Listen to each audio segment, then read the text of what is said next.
The boy froze as the stranger stepped from the shadows, his face hidden beneath a hood, his voice a whisper carried by the wind. "You do not know what these stones once meant," he said quietly. The boy looked around, confused. The village ruins were all he had ever known. Broken columns scattered across dry earth stones blackened by time and war. The stranger knelt beside one broken wall, his hand brushing the ancient symbols carved into the stone. "I was a scribe when this land was called Persia." He said his words made no sense to the boy. "What is Persia?" he asked. The man looked into the boy's eyes and answered. "It was once the heart of the world filled with gold, wisdom, and peace. Now it is only dust and forgotten names." The boy sat near him, unsure why he trusted this strange old man. Perhaps it was the sadness in his voice, or the fire that burned behind his tired eyes. The stranger pointed to the stars, above. Once those stars guided kings and armies. They looked to the heavens for truth. Not power, he said. In those days, a shepherd's son rose from silence to carve his name into the bones of history.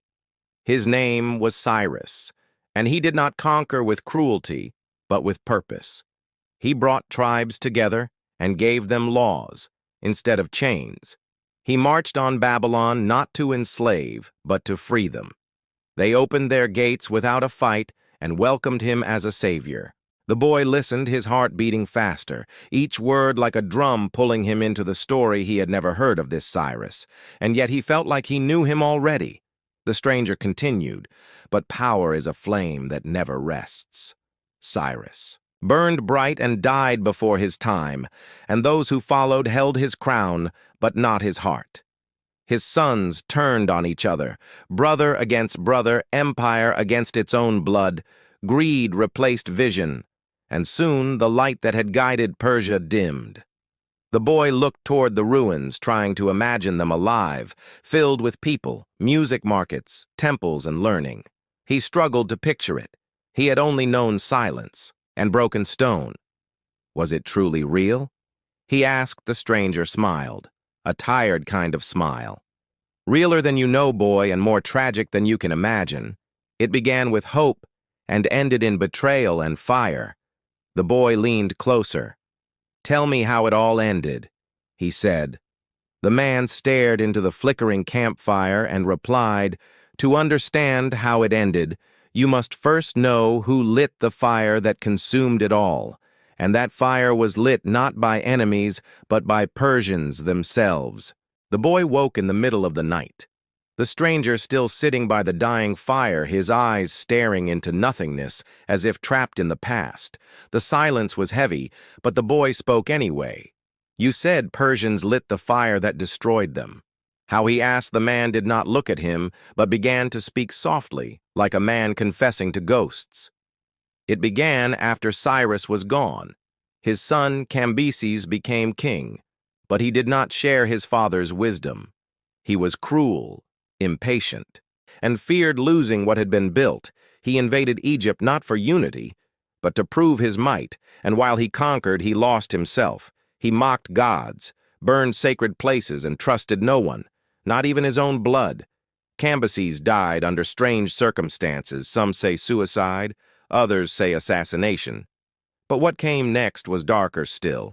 A man claimed to be his brother rose to power, but many believed he was an impostor.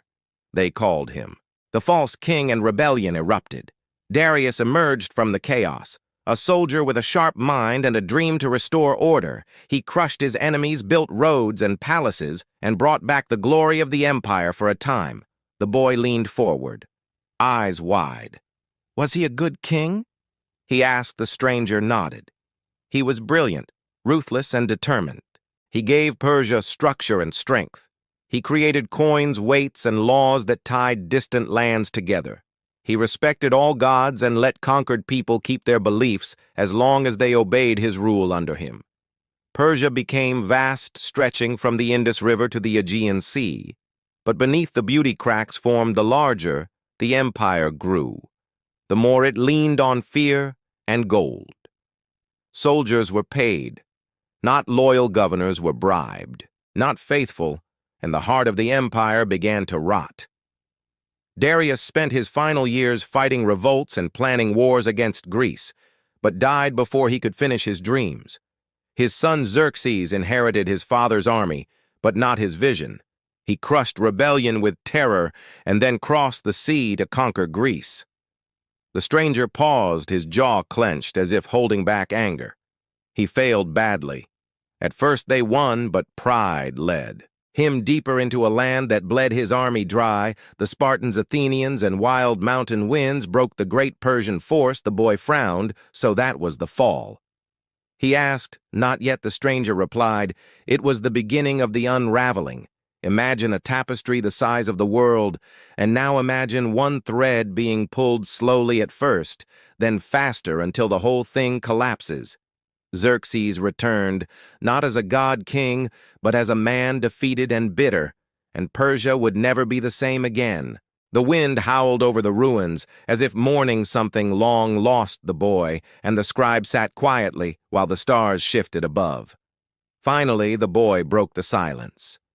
What happened after Xerxes? The man took a deep breath and said, the soul of Persia grew tired. Kings came and went, each weaker than the last. Art and wisdom faded behind thick palace walls as paranoia replaced justice and greed swallowed the courts instead of warriors.